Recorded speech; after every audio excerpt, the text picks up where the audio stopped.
मेरी पत्नी के बारे में भी मंच पर पता नहीं क्या क्या बता देते हैं कि ये बेलन से कुट के आया, कि ये चिमटे से कुट के आया।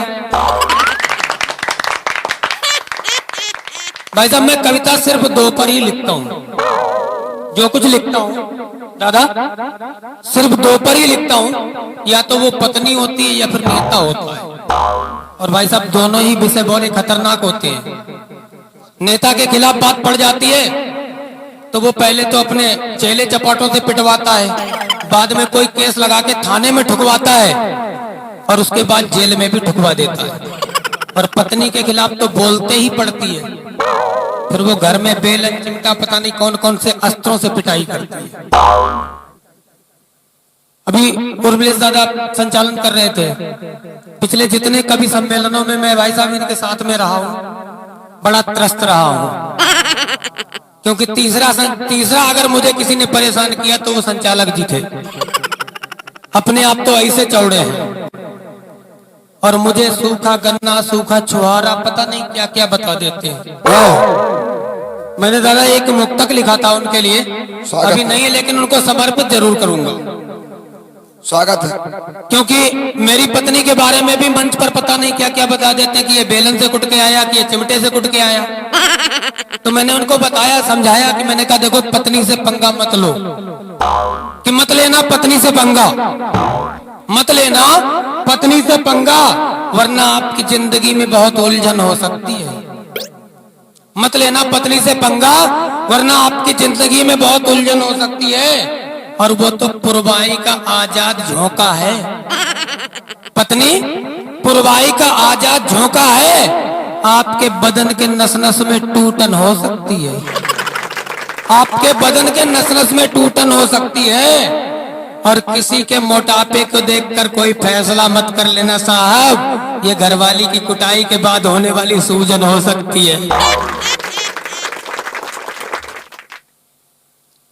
और अभी तक आपने सुनते रहे भाई साहब, मैं अपने बारे में भी बता देना चाहता हूं कि अभी तक आपने सुने थे भारी भरकम कवि। अभी तक आपने सुना था भारी भरकम कवियों को, अब आपका पाला पूरे 1.5 पसली के कवि से पड़ा है। और सावधान होकर सुनना भाई साहब, क्योंकि अभी तक जिनको सुना वो सब 12 बोर के कवि थे, अब आपके सामने पूरा 315 बोर का कवि खड़ा है।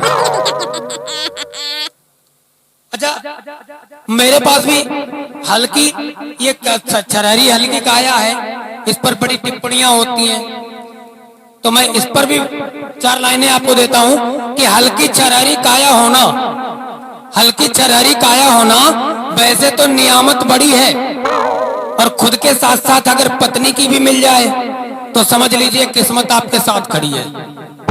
खुद के साथ साथ अगर पत्नी की भी हो तो किस्मत आपके साथ खड़ी है।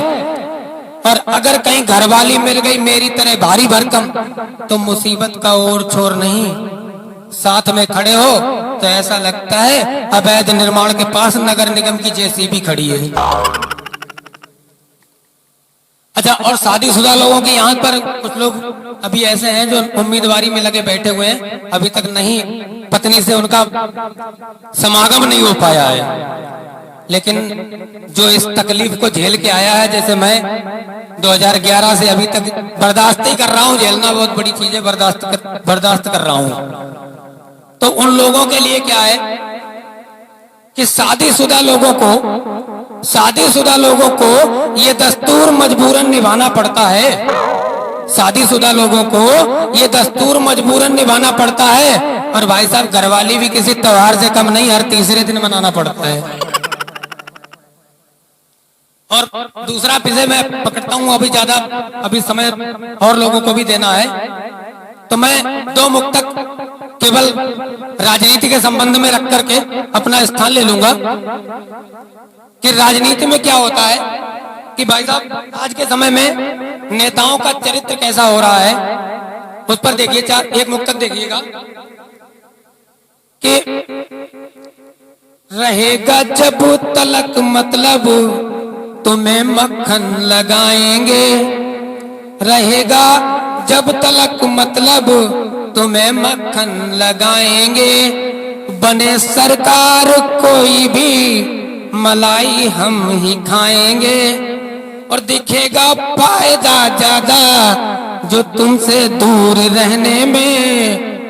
कसम खा कर के कहते हैं गुलाटी मार जाएंगे। एक दल से दूसरे दल में गुलाटी मारते भाई साहब देर नहीं लगती नेताओं की। और क्या होता है कि राजनीति में क्या होता है कि यहाँ अपनी लिखावट को भी खुद ही काटना होगा, कि खुद की आस्तीनों को भी खुद ही छांटना होगा। सियासत का है गलियारा यहाँ कायम नहीं कुछ भी, यहाँ खुद थूकना होगा, यहाँ खुद चाटना होगा, यहाँ खुद थूकना होगा, यहाँ खुद चाटना होगा। और मैं नेताओं से दूर क्यों रहता हूँ, ये मुक्त कह के अपनी जगह लेता हूँ कि हमारा नेताओं से कनेक्शन थोड़ा कम होता है। हमारा नेताओं से कनेक्शन थोड़ा कम होता है क्योंकि उनका 100% झूठ भी सच्चा और हमारा 100% सच भी बेदम होता है। उनका 100% झूठ भी सच्चा और हमारा 100% सच भी बेदम होता है। और वो हम ठहरे ये माइक पकड़ के भौंकने वाले, और कहां वो सियासत का देसी घी। और आप जानते ही हैं कुत्तों को देसी घी कब हजम होता है। बहुत बहुत धन्यवाद।